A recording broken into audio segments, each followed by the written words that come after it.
Okay, we're back with part 2 of standing out in a sea of millions of podcasts. If you haven't watched part 1, go ahead and listen to that one.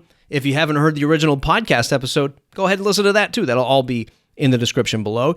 The podcast episode, which is the original source for this video, was sort of structured in like a little mini crash course to marketing your podcast. And not even just marketing your podcast, but the fundamentals of marketing a podcast. So it's not every little nook and cranny of what you can do with marketing your podcast, but how I approach it, like the bare minimum foundation I think you need to make a sustainable podcast amongst millions of other podcasts. So this is part 2, chapter 4 and 5 of the original podcast. Part 1 of the video was all about the mindset of a podcaster and then setting up the website and measurable goals like an email list. Now we're going to talk about working towards additional content. And a podcast is great because, I don't know, for most people, it's an hour-long conversation, half hour to an hour-long conversation. Those of you who are diehard podcasters, you might be on that like Tim Ferriss, Joe Rogan, 3-hour length podcast. But for me, it's generally like 45 minutes is my sweet spot. But this allows you to create additional content. Remember, the core concept here is a successful podcast isn't just baked from the mere fact that you did a podcast episode, but about everything else that you've done around it.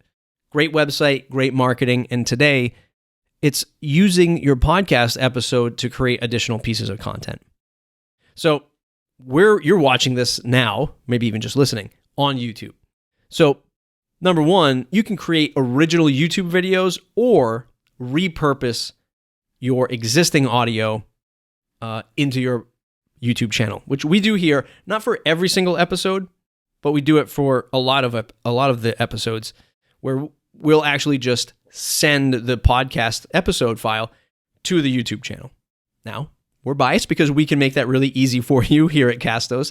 If you have our growth plan or our pro plan, every time you upload or publish a podcast to Castos, it'll automatically send it to YouTube, sort of killing 2 birds with 1 stone for you so that you don't have to make that process happen every single time. Now, that is just literally copying that episode and sending it over to YouTube. Obviously, there's no like video like we're looking at right here or animation or anything like that. But YouTube is, well, 2 things. A very powerful and very popular search engine. So if your podcast episodes are titled in a specific way or you have a specific description, you can fall into the search rankings of whatever it is that you're talking about on your podcast. In the recent episode that we did, we talked about if you were creating a donut shop or something like that, or reviewing donuts, if your titles match like the top 10 donuts in Boston, people would likely find your video on YouTube because surely there's somebody searching for that on YouTube for the visual effects. But second, also a massive platform for listening to audio already. Tons of people use YouTube simply for the music factor, right? People are going to YouTube. I listen to music on YouTube, streaming music. And I'd guess that YouTube is going to do something with audio, something specific with audio fairly soon, just with the rise of audio in general. So you're killing 2 birds with 1 stone. I would say either send your podcast to YouTube, because why not? It doesn't hurt. For 99% of you, it's perfectly fine to send that audio file up here to YouTube. And then if you want to go a step further, you create the original content. You do like what I'm doing now as a supplement to the audio podcast. This video right here is a demonstration on, I have the original audio file that I uploaded to our audience podcast, and now I'm extending it. I'm extending that experience here to video. This is largely unique content here, largely unique content on the audio file. So that's your chance to create. And I mean, there's a million different ways to create YouTube videos, not just the talking head stuff, but it is also a chance to just create original content, right? Pushing people both ways, that ping pong effect. Hey, listen to the audience episode, castos.com/audience. And then when you're listening to the audience episode, I'm telling you, hey, don't forget to go and subscribe to youtube.com/castos if you want the visual effect, right? The visual content. So that's number 1. Starting a YouTube channel is what I would do to ensure that your podcast is seen throughout the world. No pun intended.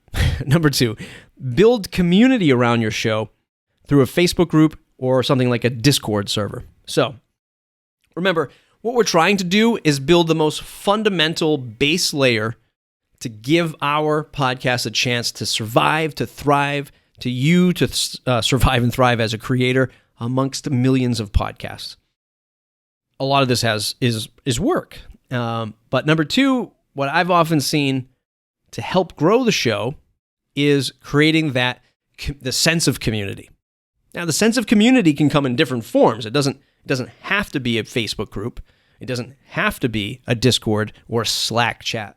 But these are tools that people are really interested in. For the audience podcast, or for actually, I shouldn't say for the audience podcast, for Castos customers, what I'm working out on now behind the scenes is using an app called Circle, circle.so. I've done videos about it on this channel before and how you can connect it up to our private podcasting.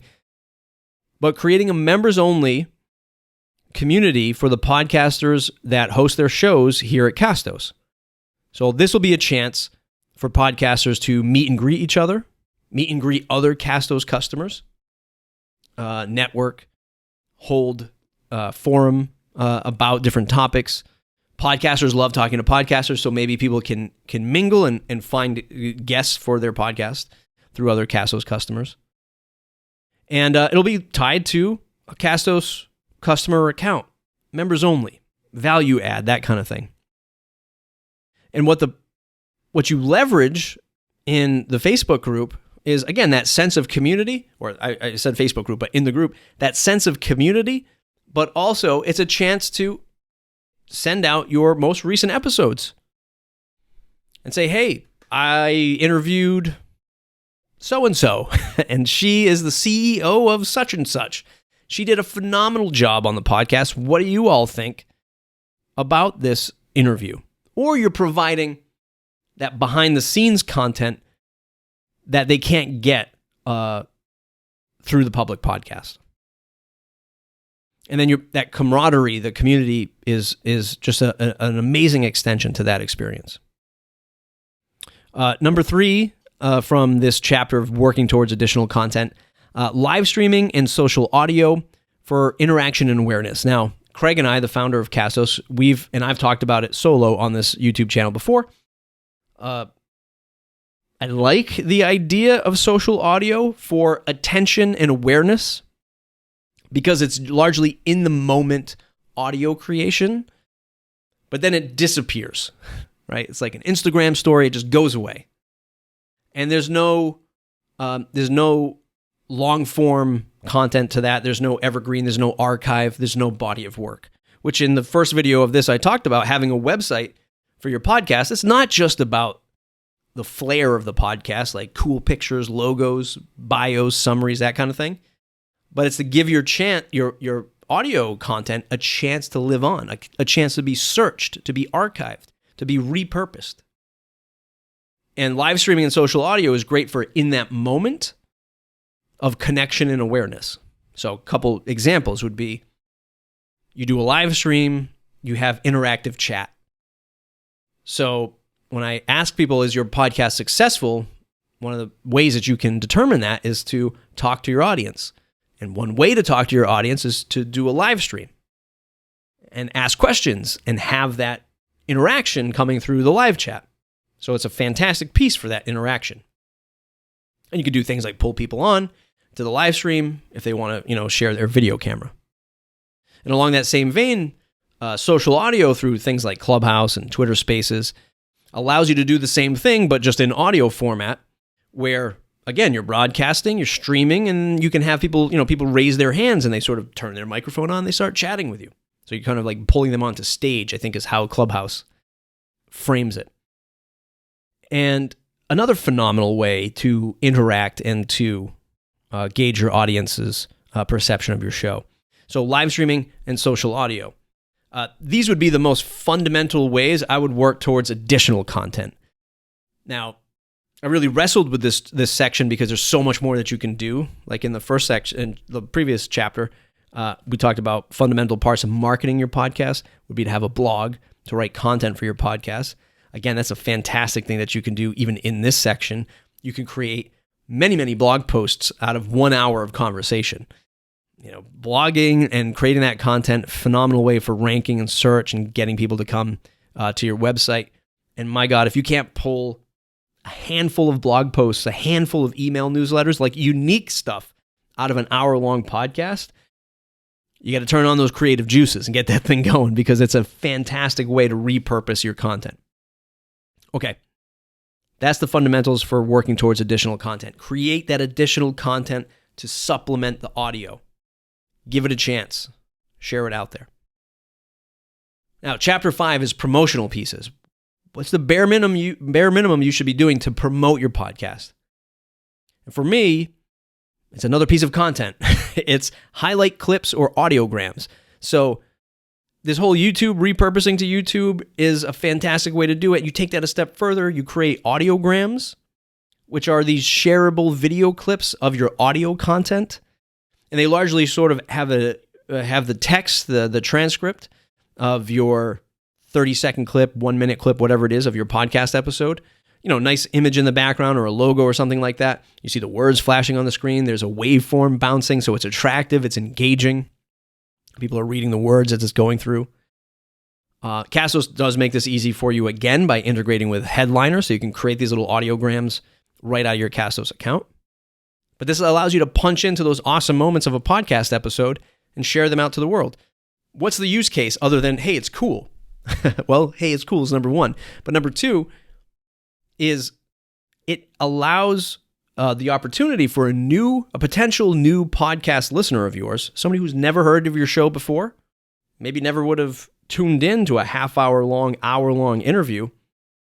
It allows them to get that immediate satisfaction of this really awesome moment that says, I definitely want to listen to this hour-long podcast.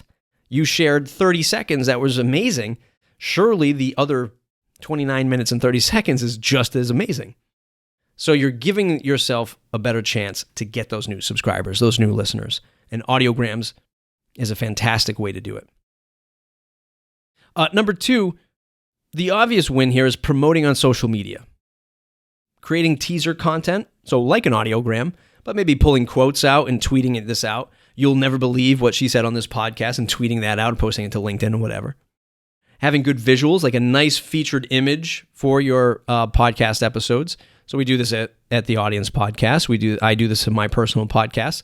You're getting the nice photo of somebody that you interviewed, a great logo, and you have a nicely designed, just like on YouTube, you have to have nicely designed thumbnails to encourage the click. You do the same thing for your podcast episodes. But the most underrated part of promoting on social media, and one that I see a lot of people fail to really maximize, is changing the headline for your podcast. Now, they say that when you write a blog post, you should spend more time thinking about the title or the headline than you do the actual content, because that's what's going to get people to click. That's what's going to get people to open up the book. And you could say the same thing for a podcast episode. So you might record your podcast, upload your podcast, think of a great title for the podcast, and then you share it out. I wish I got more listens. I wish I got more downloads. Well, when you share it on social media, who's to say you can't just change the title? Who's to say you can't play with the call to action? And that's the chance it gives you. It gives you this infinite edit button on your title. Now, surely you're not going back and changing the title of your podcast episode once you found one that worked, because that would be a little crazy. But on social media, you can try it in different contexts. You can try a different title on Twitter, a different title on Instagram, a different title on LinkedIn. Like LinkedIn's a perfect example. That's largely a professional, air quotes, social media network. You can try something more businessy as a podcast title, more professional on the LinkedIn platform. And then you try something a little bit more fun or entertaining on Twitter or Facebook. Trying out these different titles, pitching it in different ways on social media platforms, severely underrated, in my opinion. Okay, last part of this chapter 5 promotional pieces, number 3, guest appearing on other shows. Like, hands down, This isn't something that you have to create. This is something you just have to be willing to engage in and find those opportunities in. It's very long form or very long tail. It takes time to achieve this or not, depending on what your strategy is. But without a doubt, I couldn't not put this in here because it's the number one way to promote your own podcast is to be on another podcast. Just like in SEO, one of the best ways to start ranking in Google is to have links to your show and building links and building trust from other websites. It's no different than leveraging somebody else's audience. And I know it sounds too salesy or too aggressive, but it is largely a great way to be introduced into somebody else's audience. And hopefully they like your content enough, they like you enough that they say, you know what, I want to go listen to her podcast. I want to go listen to his episodes or whatever. So guest appearing on other shows is another fantastic way to show up and to build attraction to your show. Okay, that was it. Covering chapters 4 and 5 of the original podcast episode. Chapter 4, working towards additional content, creating additional content, sharing that out to the world, and promotional pieces, getting different takes, different titles, different context on different social media outlets, and showing up on other shows to promote yourself. Remember, these are the most basic fundamental things that you can do. There's a million different ways to promote your podcast as well. It's not just what I said today. It's not just those 3 pieces, but those are the 3 pieces that I turn to and that I would encourage you to turn to as well. Thumbs up if you like the video. Subscribe to the channel if you want more. Don't forget to listen to part 1, the previous video, and go back to the original audio. Part 3 coming up soon. Okay, thanks for watching. See you in the next video.